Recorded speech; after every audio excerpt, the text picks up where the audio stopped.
कहा, गांधी परिवार के खिलाफ open and shut case. Court ने पूछा, क्या कांग्रेस को आरोपित बनाया?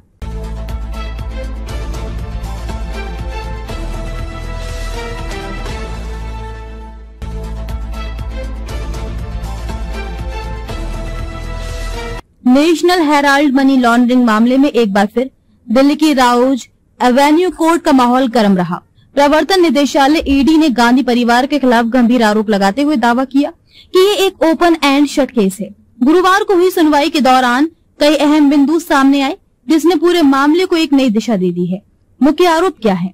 प्रवर्तन निदेशालय की ओर से अतिरिक्त solicitor general ASG SV Raju ने अदालत में बताया कि कांग्रेस पार्टी ने जानबूझकर यंग इंडियन लिमिटेड के माध्यम से एसोसिएटेड जर्नल्स लिमिटेड AJL की लगभग 2000 करोड़ रुपए की संपत्तियों पर नियंत्रण स्थापित करने की साजिश रची। ईडी का कहना है कि कांग्रेस ने AJL को करीब 90 करोड़ रुपए का कर्ज दिया था। बाद में ये कर्ज वसूला नहीं गया और इसकी बजाय संपत्ति यंग इंडियन के नाम ट्रांसफर कर दी गई, वो भी महज 50 लाख रुपए में।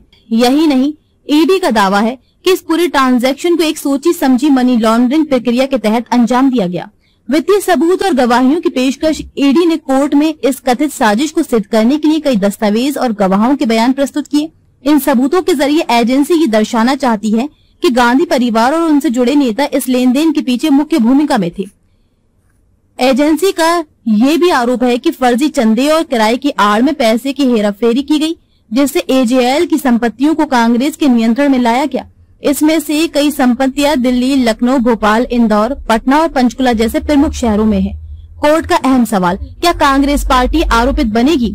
सुनवाई के दौरान अदालत ने एक महत्वपूर्ण सवाल उठाया, क्या इस मामले में कांग्रेस पार्टी को भी आरोपित बनाया जा सकता है? इस पर ईडी ने स्पष्ट किया कि वर्तमान में कांग्रेस को आरोपी नहीं बनाया गया है, लेकिन यदि आगे जांच में पर्याप्त साक्ष्य मिले तो पार्टी को भी आरोप पत्र में शामिल किया जा सकता है। कोर्ट ने ये भी पूछा कि AJL की शेयर होल्डिंग 2010 से पहले किन के पास थी और कैसे यंग इंडियन को इतनी बड़ी संपत्ति इतनी कम राशि में सौंप दी गई। ईडी के जवाब ने इस पूरी प्रक्रिया को और संदिग्ध बना दिया। ASG राजू का तर्क, ये open and shut case. ASG SV Raju ने अपनी दलीलों को समाप्त करते हुए कहा कि प्रवर्तन निदेशालय ने एक मजबूत और तथ्यों पर आधारित केस तैयार किया है। उन्होंने कोर्ट से आग्रह किया कि इस मामले में संज्ञान लेने में किसी प्रकार की बाधा नहीं होनी चाहिए, क्योंकि तथ्यों और सबूतों से साफ है कि ये मनी लॉन्ड्रिंग और साजिश का मामला है।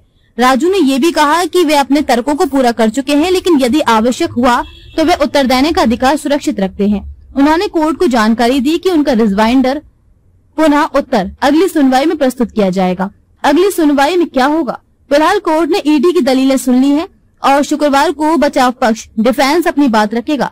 बचाव पक्ष की तरफ से उम्मीद की जा रही है कि वे कांग्रेस और गांधी परिवार के पक्ष में इस सौदे को कानूनी और वैध करार देने की कोशिश करेंगे। ये देखना दिलचस्प होगा कि कोर्ट किस दिशा में आगे बढ़ता है। क्या ये मामला और व्यापक जांच की ओर जाएगा या शुरुआती आरोपों पर ही अगला कदम तय होगा? राजनीतिक और कानूनी प्रभाव। नेशनल हेराल्ड केस मामले से ही भारतीय राजनीति में खासा चर्चित रहा है।